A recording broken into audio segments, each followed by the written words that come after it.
அடுத்தப்புறமா என்னன்னு பார்க்கலாம். இப்போ பார்த்தீங்கன்னா, கோர்ட்ல வந்து டைவர்ஸ் கேஸ் வந்து நடந்துட்டுருக்கு. ஒரு பக்கம் பார்த்தீங்கன்னா, மனோஜும் நம்ம விஜய் எல்லாரும் என்ன யோசிக்கிறாங்கன்னா, சீக்கிரம் ரோகிணி கிட்ட இருந்து டைவர்ஸ் கிடைச்சதுன்னா, மனோஜ்க்கு வந்து என்கேஜ்மெண்ட் முடிச்சு, மேரேஜ் முடிச்சிடலாம் அப்படின்னு சொல்லிட்டு ஒரு பக்கம் யோசிச்சுட்ருக்காங்க. இன்னொரு சைடு வந்து ரோகிணி வந்து பக்காவா ஸ்கெட்ச் போட்டு வந்து அவங்க பையனை வந்து கூட்டிட்டு வராங்க. கூட்டிட்டு வந்ததும் பார்த்தீங்கன்னா, கோர்ட்ல வந்து நடக்குது. இந்த மாரி இந்த கேஸை மாரி நாங்க எந்த கேஸுமே பார்த்ததில்லன்னு சொல்லி ஜட்ஜ்லாம் வந்து ஒரே குழப்பமா இருக்காங்க. கரெக்ட்டா ரோகிணி அதாவது கல்யாணி வந்து அவங்க பையனை கூட்டிட்டு வராங்க. மனோஜ் எல்லாருமே வந்து பார்த்தீங்கன்னா, இருக்கிற மாரி காமிச்சிருக்காங்க. அதுக்கப்புறம் வந்து கோர்ட்ல சீன் நடக்கும்போது, ரோகிணியோட தரப்புல என்ன சொல்றாங்கன்னா, நான் வந்து மனோஜால நிறைய வந்து கடன் வாங்கிட்டேன். அதனால அந்த கடனை அடைக்கவே நான் கஷ்டப்பட்டுட்டு இருக்கேன்.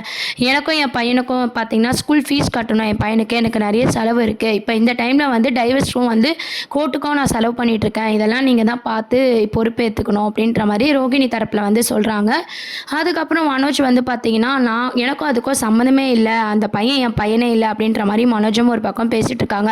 இந்த மாதிரியான சீன்ஸை தான் வந்து கொண்டு வந்திருக்காங்க. ஆனா கோர்ட்ல கடைசியா என்ன சொல்ல போறாங்க அப்படின்னு பார்த்தீங்கன்னா, 6 மாசம் வந்து இந்த டைவர்ஸ் கேஸை வந்து தள்ளி வைக்க போறாங்க. ஆல்ரெடி நீங்க ப்ரோமோ பார்த்திருப்பீங்க.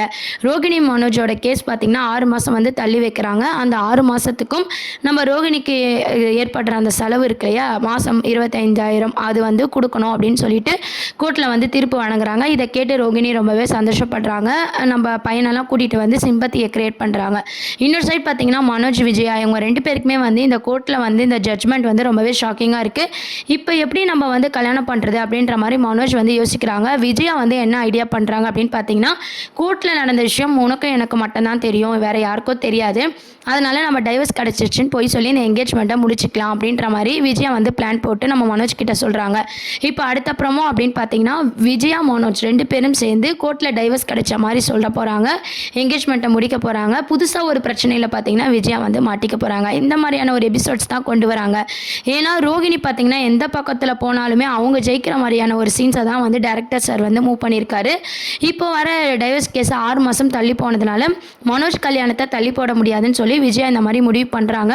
இந்த விஷயம் கடைசியில் ரோகிணிக்கு தெரிய போய், சிந்தாமணி மூலமாக ரோகிணிக்கு தெரிய போய் நம்ம விஜயாக்கே வந்து அது ப்ராப்ளமாக வந்து முடிய போகுது. இந்த மாதிரியான எபிசோட்ஸ் தான் அப்கமிங் ப்ரோமோவாக கொண்டு வராங்க.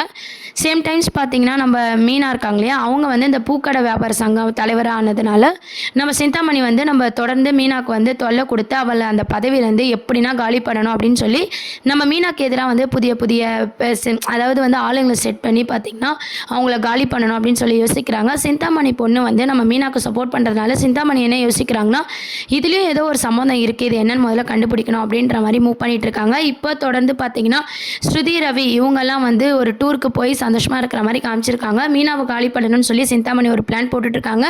இந்த பக்கத்துக்கு பார்த்தீங்கன்னா, டைவர்ஸ் வந்து 6 மாதம் தள்ளி போனாலும் அதை மறைச்சி என்கேஜ்மெண்ட்டை வந்து முடிக்கிறாங்க. இந்த மாதிரியான சீன்ஸை தான் சிறகடிக்க ஆசை சீரியலில் வந்து கொண்டு வராங்க. இதை பற்றி உங்கள் கருத்துக்களை கமெண்ட் செக்ஷன் சொல்லி சேனலை மறக்காமல் சப்ஸ்கிரைப் பண்ணுங்கள். தேங்க்யூ.